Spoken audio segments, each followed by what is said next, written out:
भेदभाव किए, सब मानव मात्र एक समान है, इस भावना से वेदों में कहीं भी जाति या ऊंच नीच या किसी भी प्रकार का अपमान या घृणा तिरस्कार मानव मानव के प्रति नहीं है। वेद भगवान हमेशा यही कहते हैं कि मानव को शांति से प्रेम से रहना चाहिए, एकजुट होकर के रहना चाहिए, मानव को मानव से सदा प्रेम करना चाहिए।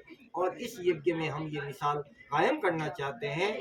जब ये चीज हासिल होगी तो निश्चित रूप से जब हमारे क्षेत्र में शांति होगी, इस शांति की जो तरंगे हैं राष्ट्र में होती हुई पूरे विश्व में या इस वायुमंडल के अंदर व्याप्त होगी।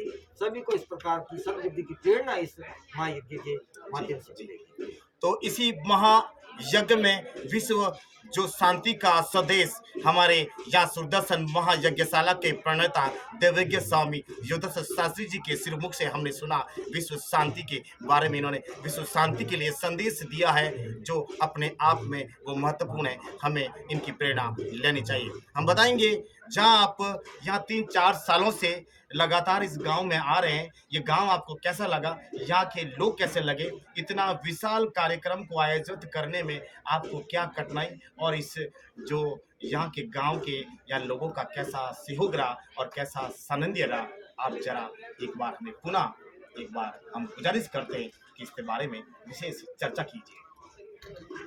जब व्यक्ति की सोच सकारात्मक हो, जब उसका लक्ष्य महान हो, लक्ष्य श्रेष्ठ हो, तो शुभता स्वतः उसके साथ जुड़ जाती है, प्रेम स्वतः उसके साथ जुड़ जाता है।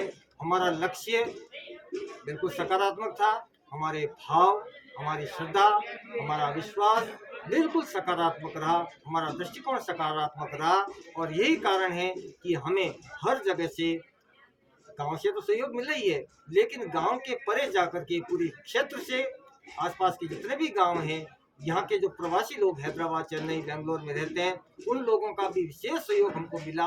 और उनके आर्थिक सहयोग से ही आज इतना विशाल महायज्ञ संपन्न होने जा रहा है, क्योंकि बिना अर्थ के कोई काम होता नहीं है। तो अर्थ सहयोग जो प्रवासी भाई हैं उनके द्वारा हमको दिया गया और हम इस सफलता की ओर बढ़ रहे हैं। जी, तो हमें विश्व शांति और इस ग्राम के आदर्श गांव के कल्याण के बारे में हमें आपसे यहाँ काफ़ी यहाँ ज्ञान मिला है और काफ़ी सीखने को मिला है। आप हे देवज्ञ महात्मा, हम आपसे क्षमा चाहते हैं। हमने देखा तो नहीं है, लेकिन हमने सुना है कि आप यहाँ अन्न ग्रहण नहीं करते। क्या इसके बारे में मेरा प्रश्न उचित है? इसके बारे में आपने इतना वेद वेदांत, इतना ज्ञान, इतनी जो आपकी तपस्या है, इसके बारे में क्या मैं जान सकता हूँ? देखिए, प्रेरणा परमात्मा के द्वारा प्राप्त होती है। शास्त्रों में इस देह को चलाने के लिए आहार भोजन की जरूरत होती है। भोजन उपलब्ध नहीं हो तो हमारे ऋषियों ने जल को ग्रहण करके इस देह को चलाया, इस देह को पुष्ट किया और उन्होंने तपस्याएं की। यदि जल भी उपलब्ध नहीं है तो शास्त्र में इतना कहा गया है कि वायु का भक्षण करके, जैसे माता पार्वती ने भगवान शिव को प्राप्त करने के लिए कई वर्षों तक केवल वायु का भक्षण करके उसकी देह को जीवित रखा। तो ऐसे ऐसे ऋषियों की, ऐसे ऐसे तपस्वियों की धरती ये रही है और हमें प्रेरणा जो मिलती है उन्हीं के द्वारा मिलती है। ये मेरा संयोग है, सौभाग्य है कि भोलेनाथ की, ठाकुर जी महाराज, द्वारकाधीश भगवान की मेरे ऊपर कृपा है। उन्होंने ऐसा कोई मेरे को प्रेरणा दी। जब से हमने भोजन त्यागा है, अन्न त्याग किया है, तब से जो शरीर की निर्मलता है, पवित्रता है, ज्ञानेंद्रिय और कर्मेंद्रियों की जो शुचिता है वो मैं अनुभव कर रहा हूँ। मन की निर्मलता को, पावनता को अनुभव कर रहा हूँ। और मुझे नहीं लगता है कि मुझे भूख लग रही है, ऐसा कभी भी एहसास। यहाँ तक कि मेरे को पूरे पूरे दिन भर में भी जल की भी आवश्यकता मैं महसूस नहीं करता हूँ, नींद की भी आवश्यकता महसूस नहीं करता हूँ। ये परमात्मा की कृपा है कि उनके आशीर्वाद से, उनकी कृपा से ये देह चल रही है। और ज्यों ज्यों मैं इसमें गहरा उतर रहा हूँ, ज्यों ज्यों समय निकल रहा है, मेरी साधना में वृद्धि भी हो रही है और शरीर की पावनता, निर्मलता बढ़ रही है। ये मेरे गुरुजनों का आशीर्वाद है, ठाकुर जी महाराज का आशीर्वाद है।